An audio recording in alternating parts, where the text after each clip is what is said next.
Thanks for tuning in to the Drive On podcast, where we're focused on giving hope and strength to the entire military community. Whether you're a veteran, active duty, guard, reserve, or a family member, this podcast will share inspirational stories and resources that are useful to you. I'm your host, Scott DeLucio, and now let's get on with the show.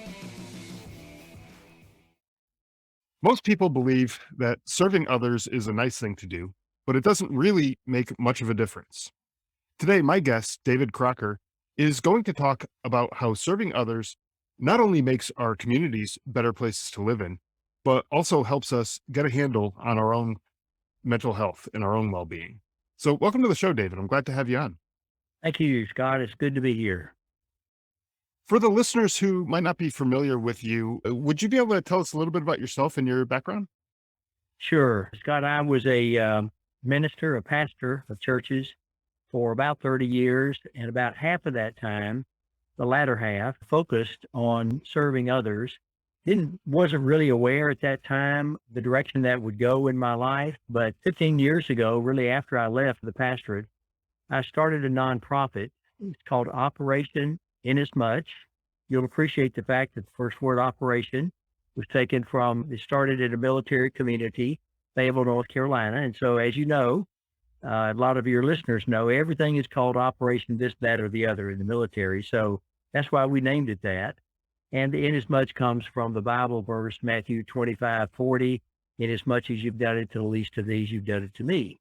And so basically it's a model to get people out in the community, church folk in particular, but others too, to care for people in need. So about 15 years ago, I left the ministry, so to speak, and founded that nonprofit and have been working in that ever since. I'm on a kind of semi-retired basis right now. But as a result of that, the focus of my last 20 years really has been helping people to find their place of service, a meaningful one, to experience the joy of serving, and certainly to help other people and encourage them as they can. So that's the short version, I guess, of the bio. Yeah, and you're also an Army veteran. I've wanted to throw that in as well, just to make sure that the listeners know who we're talking to here. So on this show, we talk to a lot of military veterans who they're trying to find themselves after coming back into civilian life, after leaving the service. And sometimes they feel like they're kind of lost, like they don't know what that next step is. And a lot of them, I think, could benefit from the, maybe let's call it, therapeutic effects of serving others. So what are some of the benefits that you've found over your career and all these years of giving back and serving to other people? So let me just start by saying that the writing of the book that has recently been released, Compassionaries Unleash the Power of Serving, has helped me to dig more deeply into the entire subject of serving. I call it a kind of a primer on serving because it explores so many aspects, including the benefits. So the benefits begin with what we get from serving. That is, those of us who are serving. The first is what I call a happiness trifecta. It begins with what I would describe as the psychological or emotional benefits of serving. We sometimes hear the term helper's high, and that's because our brains are literally hardwired to benefit from serving others. We get the same sort of stimulus in the right portion of the brain that releases oxytocin, serotonin, dopamine, those kinds of sort of chemical hormones that tend to boost our mood. And that's why we get the helper's high. What's interesting is at the same time, the hormone cortisol, which tends to cause us to feel a bit more depressed or down, is reduced. So the good is boosted and the bad is reduced. So that's why I say we're definitely hardwired to serve. Right. Well, there's another part of that. That's the first part of the trifecta. The second is we're strengthened in our relationships with others. We know that we're social beings. But the fact of the matter is, not everything we do contributes to that benefit.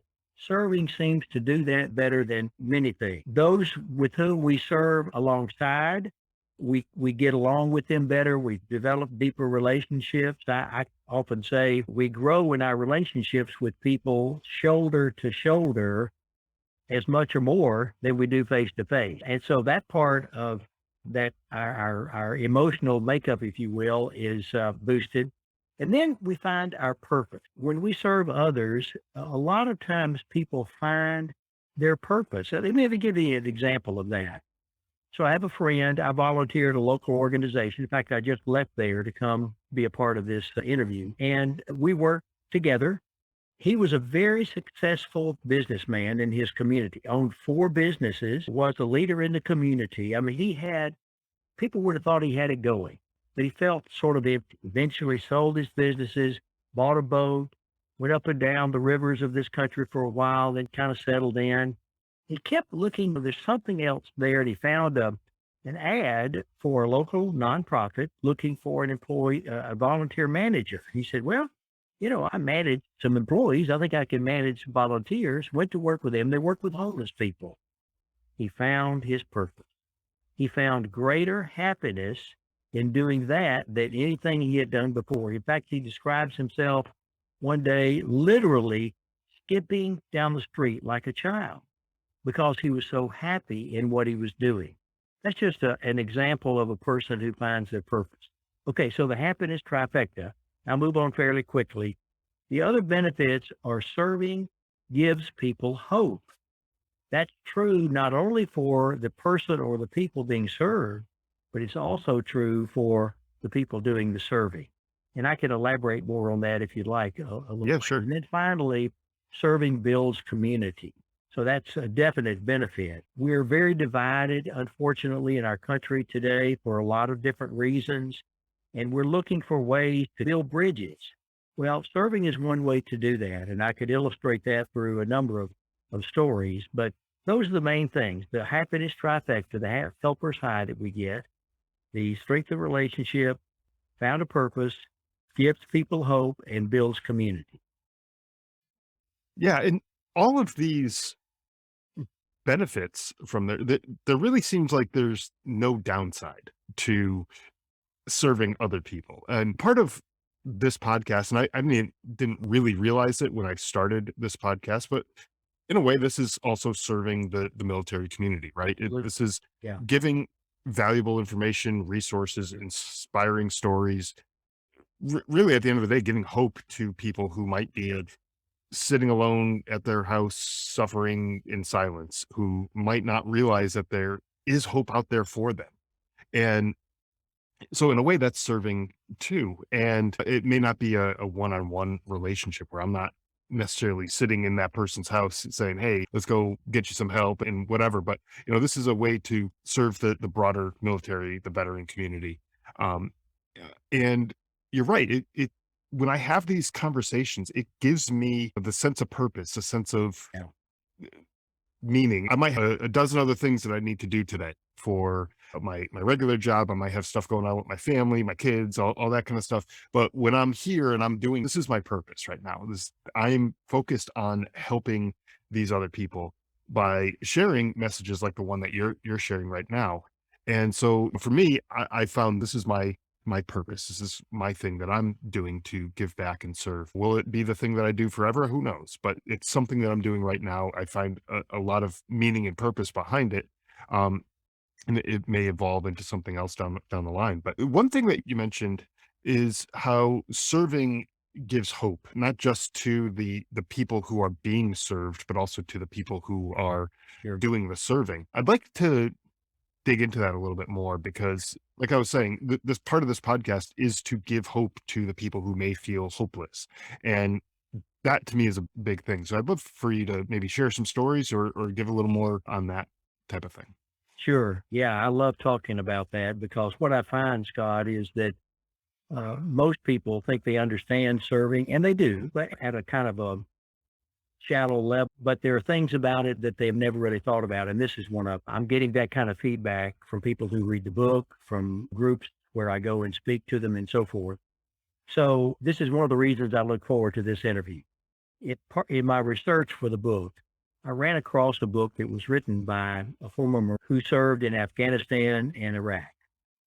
And he, like so many others in that with that experience, struggled to find his way back into civilian life. As you know, military life offers a structure that offers a kind of security, which is interesting because when you serve in the military, you give up a whole lot of security in other ways. But anyway, so like so many others, he was struggling with that.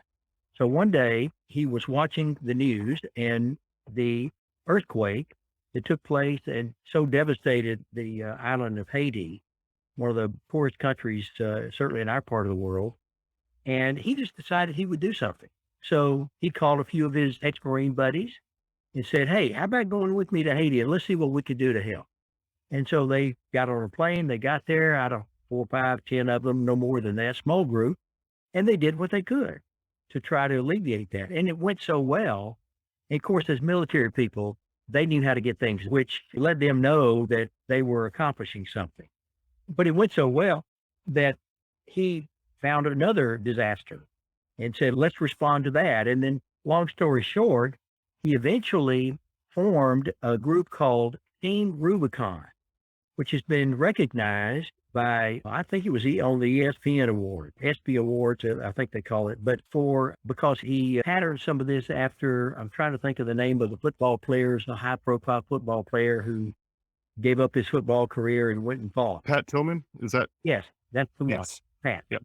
And so anyway, this is now a growing organization with support to the tune of millions of dollars from companies across the country involving a lot of ex-military, some civilian too, and they've become very effective. And he says over and over in the book, what this has done has helped these military people who have struggled to find their way, once again, have that semi-military type experience, but doing it for the benefit of others. Mhm. And so that serving experience in that context has given them a strong sense of purpose. And there's no telling how many have avoided some of the sadder outcomes, if you will, of military veterans who struggle with those kind of things. One of the things that happens with the benefit to a person serving is it builds their self-esteem. That's without exception. Even for the smallest experience of serving, as we feel good about doing what we can to help others, that just naturally boosts the way we feel about ourselves and the self-value that we have. And boy, I tell you, I wish it were possible to bottle that up and give it away to all of these veterans because they deserve it. My goodness, they have given up more than the rank and file people in this country will ever know. I'm grateful that there seems now to be a genuine gratitude for the service. We frequently hear the phrase, "Thank you for your service." People say that to me sometimes when they hear I was in the Army. And I feel bad about even saying, sure, thank you, because I didn't have to see combat. I was fortunate in that regard. I worked an office job at Fort Campbell, Kentucky for 2.5 years and did the best I could, but I didn't see any combat. My life wasn't on the line. So I don't feel altogether good about receiving that, but I understand people are trying to, I don't want to discourage them from thanking others for their service because they need that. Anyway, the whole thing is a critical factor. One more thing, and then I'll let you jump in. One of the things I found in researching that aspect of serving is that people can live without almost anything, at least for a period of time, except hope. I ran across a psychologist by the name of Dale Archer, who was able to work with victims of hurricanes Katrina and Rita, both of which fairly well devastated New Orleans. He found that there were two kinds of victims, psychological survivors and psychological victims. And what they lost or how much they lost or who they lost was not a way of distinguishing between the two, but how much hope the psychological survivors had versus the victim. The survivors, no matter what they lost, who they lost, if they kept hope, they persevered. But the victims couldn't get past their losses. It's because they lost their hope. And so his conclusion is, and I think it's right, and I think I've seen it in the lives of some people, those who have lost, they just can't carry on.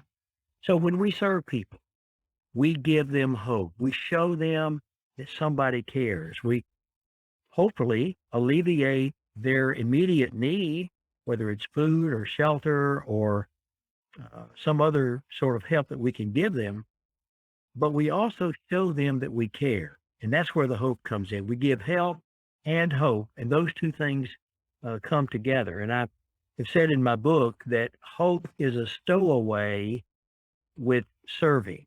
And what I mean by that, it comes along with the serving. We may not be aware of it at the moment, but it's there. And it is therapeutic.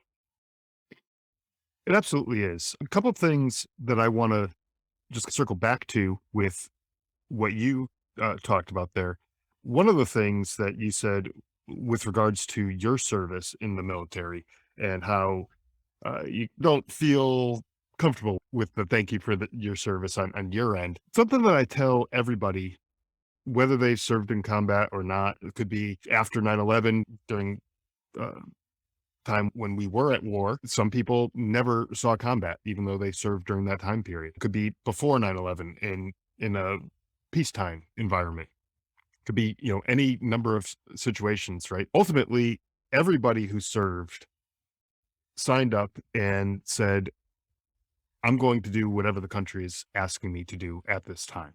And that's the same thing the same message I have for you is, and anyone else who maybe didn't see combat, uh, you did what the country asked you to do. At that point, the need was they needed you to be there in that office at Fort Campbell, and that's what you did. And in order for other things to take place, there may have been other combat operations or other preparations for combat operations. They needed that person, which in this case being you, to do that job in that office to allow other things to take place. So it's a big machine. And if any of the gears aren't turning right, it's just not going to work well. So I still think anyone who served, no matter in what capacity, is definitely worthy of the thanks and the admiration of other people who want to thank them for their And service. what I So would say, in response to that, I appreciate you saying that. And I do understand what you're saying.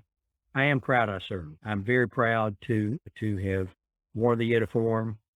And regardless of the particular job that I had, I did try to do my best, and I think I did well and performed a duty that was necessary. Unfortunately, my job was processing AWOLs.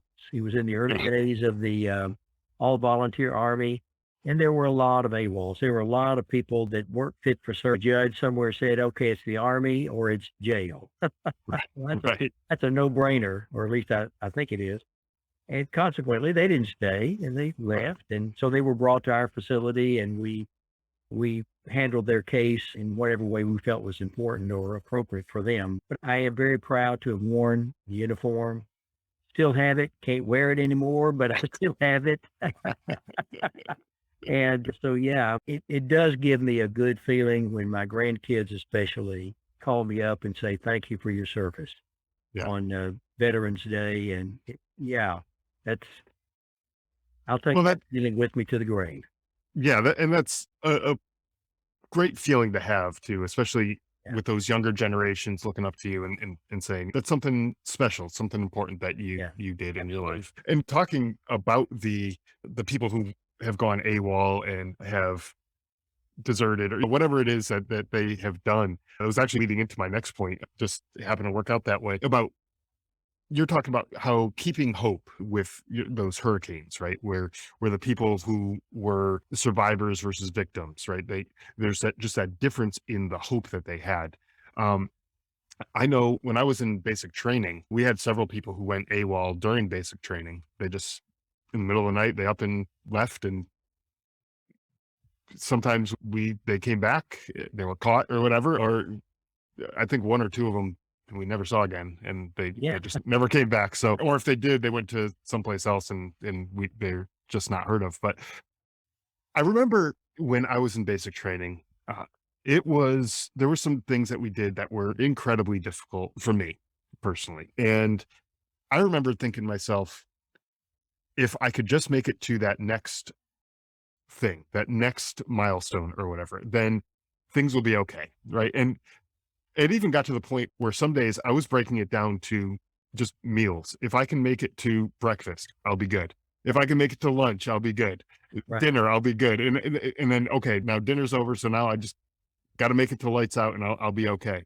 And so I broke it down to small little chunks, and that gave me hope to say, okay, uh, I don't need to look at this as like the however many weeks are left or whatever. It's I need to look at this small micro thing, and that gave me the encouragement to keep going. So I wasn't overwhelming myself with this big picture of Right. whatever was going on. It was really just focusing on these small little obstacles that I had to get over, and it really helped to keep the hope in me to say, okay, this isn't that bad. I can get through this. I can do this, and it worked. I never went AWOL. I graduated. I served with honor and everything. I felt like I did that same kind of thing throughout my military career because there was other things too, other um, long ruck marches that we would do, or even on deployment. You get overseas and you're over there and it's like, okay, now I have all these months ahead of me before I get to come back home. And it's like, okay, I can't do that to myself. I need to s- encourage myself to keep going and everything. So it's really about the mindset. And I think doing certain things will help you get to that mindset. But what were the differences between the people who had more of that victim mentality and the people who were the survivors in the analogy that you were giving? Well, it's just pretty much what I said is what I read in the article about the difference in just having hope that I've lost this, I've lost my home, or I've lost some of Yeah. my family, and that's devastating. And I'm not sure if I can get through this. I mean, a lot of people think that, whether they're in a hurricane or not, when life just deals us a really hard blow, we one of the first things we wonder is, can I get through this? Yeah. I think that's just a natural thing. We can't imagine life without that other person or those people or the home or whatever it is we've lost. And so hope comes when people come alongside us and share our pain. We can't, in one sense of the word, we can't give them our pain, but they can come alongside us, and just knowing that they are there and they are walking with us. What I would sometimes say is, I'm here to help you until you can stand on your own. And Right. that's not really a statement about their physical strength to be able to stand, but more emotional. And that's what people need.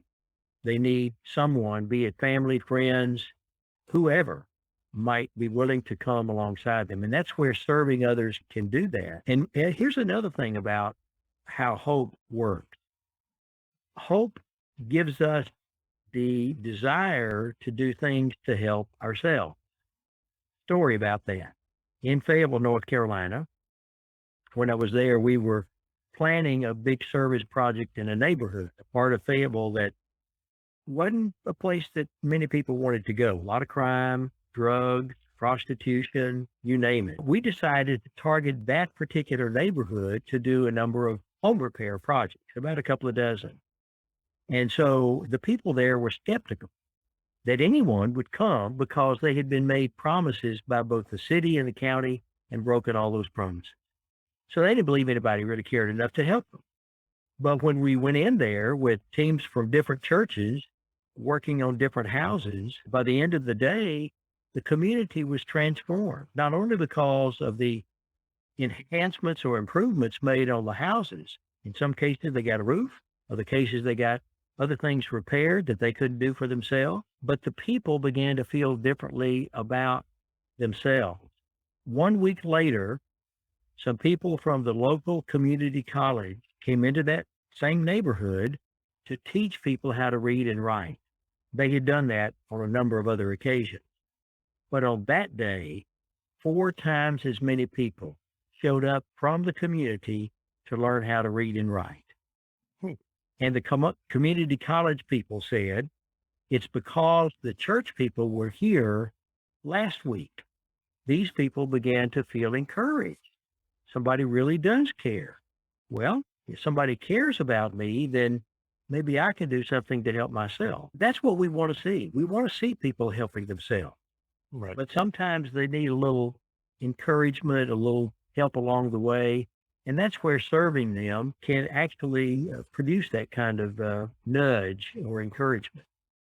Yeah, and when you were talking about how you're there until they can stand on their own, right? And you didn't mean the physical standing on it, but more the emotional side of things and being able to handle things on their own. The visual that popped in my head was someone who was on crutches or needed a cane or something like that, right? They needed that support.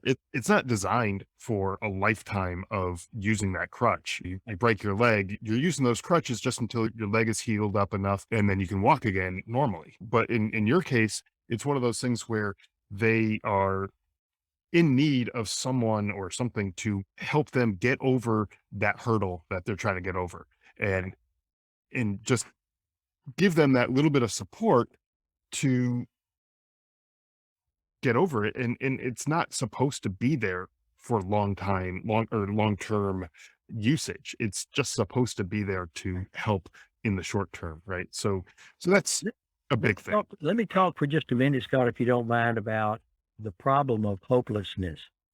Yeah. I said earlier that we can get along with it without a lot of things, at least for a period of time.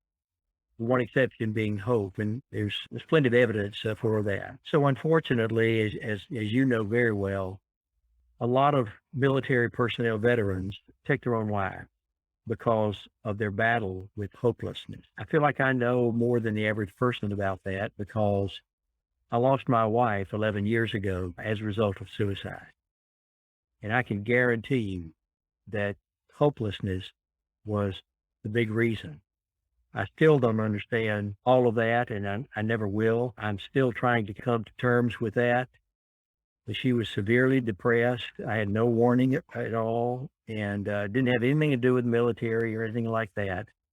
That sense of hopelessness is the same whether you're a veteran or civilian or what the circumstances might be that's contributing to that. If I had known how depressed she was, you better believe I would have moved heaven and earth to try to keep what eventually happened from happening. I had no idea. And that's the way it happens. I referred earlier to this book, Once a Warrior, that written by the ex-Marine. He had a friend who came to see him because he was struggling with hopelessness, trying to find his purpose. And there was a powerful conversation they had because the author of the book asked his friend, he said, when you feel good about yourself, what are you doing? What is it that helps you feel that way? And his friend said, it's when I'm working with Team Rubicon and I'm serving people. That's what it is. Mhm. And they got through that evening, but eventually the author's friend took his life. And he described what it was like to go through. And well, my heart really went out to him because I've been there. I know what it's like. And I just can't stress enough for the people who are listening to this podcast to be alert for signs of hopelessness. Even when you only just suspect it, make sure that your friend, your family member, they know that you care and you're going to sit with them, be with them, stay with them, whatever it takes until they get through that. That's the most important thing you can do for them at the moment. My heart breaks every time I hear of another veteran who has taken his life or her life because they've given up so much for this country and for the world, only to struggle to the point they just can't win that battle. And it's just a really dark place that the average person cannot understand.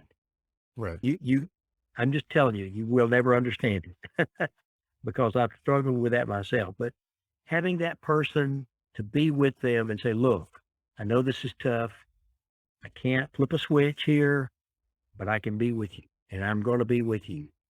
And I would say, I can't guarantee this, of course, no statistics to back it up, but I would say that a very high percentage of those who get that kind of help in those moments of darkness will get through. Now, they may need that help again, a few weeks, few months, a year, whatever down the road, who knows? But okay. So anyway, I Yeah. just want to throw that personal story in there because I feel like I understand at least a little bit, not everything by any stretch, but serving others in those moments of hopelessness, just being with them, being physically present with them. There's no substitute for it. Right. There's really not. First off, I want to just offer my condolences to you and with the situation with your wife. That's obviously a terrible situation that you had to endure. But I think the fact that you're still here spreading this message of hope is inspirational in the sense that there are people who have experienced similar situations or maybe not even as serious of a situation, not to uh, really compare like this is some sort of competition or contest, right? But who may feel like there's no hope. And when you hear a story like this where you actually lived through this with your wife who unfortunately took her own life, uh, and here you are still saying, hey, there's still hope out there, there's still something out there for me. There's still something to continue giving back and serving and everything. And I think that's very encouraging to Well, hear thank you from for you. saying that. And one of the things I've discovered, again, in the writing of the book and the research, is that often our own personal experience of pain helps us to discover our purpose. The Yep. way it's said sometimes is your pain is your purpose. And the way that plays out, just as I've described it in my own case, is the most painful experience in my life helps me to be way more sensitive to anyone who might be struggling. Either they've lost someone through suicide, or I remember a few years ago who apparently was saying some things to his mother, my sister, about the not life not being worth living or something of that kind. And oh boy, that's all I need to hear. I'm there and I'm saying, let me just tell you what it does to other people. So, Right. in any time I hear that kind of thing, well, I'll drop whatever in order to be there because I know what the pain is like. And so, some of your listeners who have been through that dark valley, but they've come out on the other side, boy, they have something really valuable to share with others. And if not already, I would encourage them to consider that being their purpose or one of their purposes in life. We Right. can't have too many of those for sure. For sure. No, absolutely. I totally agree with that. When you're dealing with people who might be in that hopeless situation, you had mentioned earlier something about just watch out for those kind of signs that might be out there that are indicating that they might be feeling hopeless. So, what are some of the things that people can look out for to help with that? Well, as you might imagine, I did a lot of reading and talking to other people. I even found a friend who had tried 3 different times to take his life. And I said, hey, man, you're the one guy I can talk to who can help me understand this. And so obviously, depression is the number one thing to look for. A depressed person is one who tends to be pretty quiet and into himself or herself, not engaged physically, emotionally, psychologically with others. They withdrawn. What the irony of that is, one of the things that could be most helpful to them is engaging with other people and talking. And if you can get them to that point, then there's a really good chance that you can help them get past the dark time. But it's that withdrawn thing. In the case of my wife, she was in Ohio. I was here in Tennessee at the time. And so we were separated. We did speak by phone. I could tell just by listening to her. We'd been married for 40 years, so I knew her very well, of course. And she was really low. I don't think I'd ever heard her that low. I still had no clue that what happened might happen. Because if I had, I would have, of course, gone there. So depression, the signs of depression, becoming educated about what the signs of depression are would be the probably the most helpful thing that I could give. That withdrawn sense, in some cases, not able to function very well. I remember my wife calling me on the literally the night before she took her life. She had gone to the grocery store to buy some things, and she couldn't find her shopping list. She called me hundreds of miles away to tell me she couldn't find her shopping list. Well, of course, I couldn't really help her because of the distance, but just the fact that she called, I mean, something's not right here. Right. I wish I had been able to go a little past that and say, it's so much not right that I need to get there. She was on medication. She had run out of that medication. I was bringing more with me the next day, and I did, but it was too late.